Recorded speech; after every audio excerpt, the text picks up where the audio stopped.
अस्सलामुअलैकुम वरहमतुल्लाहि वबरकातुहू। बिस्मिल्लाहिर्रहमानिर्रहीम। अस्सलातु वस्सलामु अलैका या रसूलुल्लाह सल्लल्लाहु तआला अलैहि वसल्लम। હજ 2025માં જવાવાળા હાજીઓ માટે 11 તારીખ પેમેન્ટ ભરવાની પહેલા હપ્તાની તારીખ નીકળી ગઈ છે હવે, અને ડોક્યુમેન્ટ જમા કરાવવાની 14 નવેમ્બર તારીખ હતી એ પણ હવે નીકળી ગઈ છે. એટલે જે લોકોએ હજના પેમેન્ટ નથી કરાવ્યા, જે લોકોએ હજનો પહેલો હપ્તો નથી ભર્યો, એ લોકોના જે કવર નંબર છે તે ડિલીટ થઈ જશે. એટલા માટે જો તમે ના જવાના હો તો તમે હજ કમિટીની વેબસાઇટ ઉપર જઈને તમારો ફોર્મમાં કેન્સલેશન ફોર્મ ભરીને તમે હજ કમિટીને બતાવી દો કે તમે હજમાં જવાના નથી, એટલા માટે તમારો ફોર્મ કેન્સલ થઈ જાય, તમારો કવર નંબર અને બીજા જે હાજીઓ જવાના છે એ લોકોનું વેઇટિંગ લિસ્ટમાંથી નામ આગળ આવે.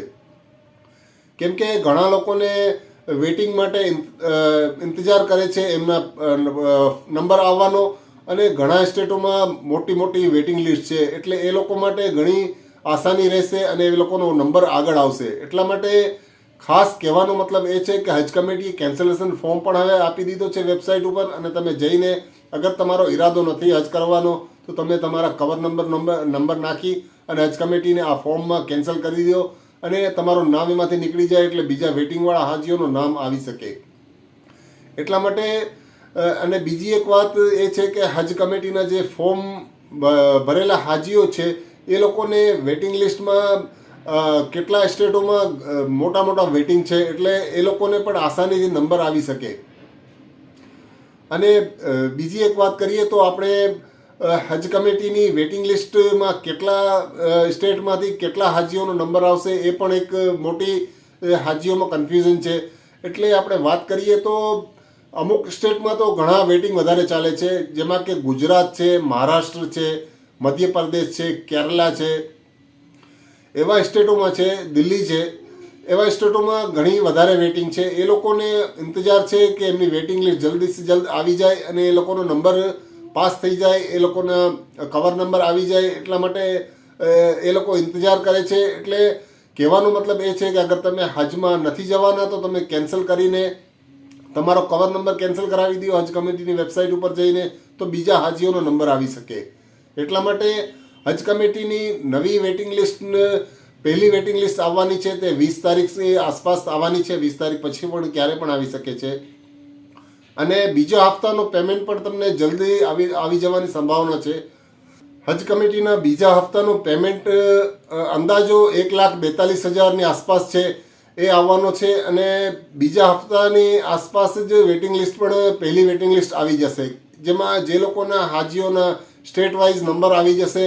એમાં ઘણી અંદાજો છે કે લગભગ ગુજરાત, મહારાષ્ટ્ર અને બીજા સ્ટેટોમાંથી 800થી 1,000 હાજીઓનો નંબર આવી જશે એવી અંદાજો લગાવે છે. જેમાં કે વધારે જે નંબર છે એ લોકોના માં 800થી 1,000નો અંદાજો છે, અને બાકીના જે સ્ટેટો છે એમાંથી 200-300 એવો અંદાજો લગાવવામાં આવે છે. એવી રીતના વેઇટિંગ લિસ્ટ ધીરે ધીરે કન્ફર્મ થશે. તમને વેઇટિંગમાં બહુ જ તમારો લાંબો નંબર હોય, જો તમારો 2,000, 3,000, 4,000 નંબર હોય તો તમારે જાન્યુઆરી સુધી તમારે ઇંતજાર કરવો રહેશે અને દુઆ કરવી પડશે અલ્લાહ તાલાને કે તમારો હજ કમિટીના કન્ફર્મેશનમાં નંબર આવી જાય. અને સબ્ર કરવાનો છે, ઉતાવળ કરવાની નથી. અને એના માટે હાજીઓને ખાસ દુઆ કરવાની છે. હજના ફોર્મમાં જે લોકોએ ભર્યા છે અને વેઇટિંગ લિસ્ટમાં નંબર છે એ લોકોને ધીરે ધીરે નંબર આવશે એવો અંદાજો છે. કેમ કે ગયા વર્ષે પણ ઓછામાં ઓછા 10,000થી 15,000 હાજીઓના ફોર્મ ત્રણેય હપ્તામાંથી ધીરે ધીરે કેન્સલ થયા હતા. એટલે આ વખતે પણ અંદાજો છે કે 10,000થી 12,000 હાજીઓ કેન્સલ કરાવે.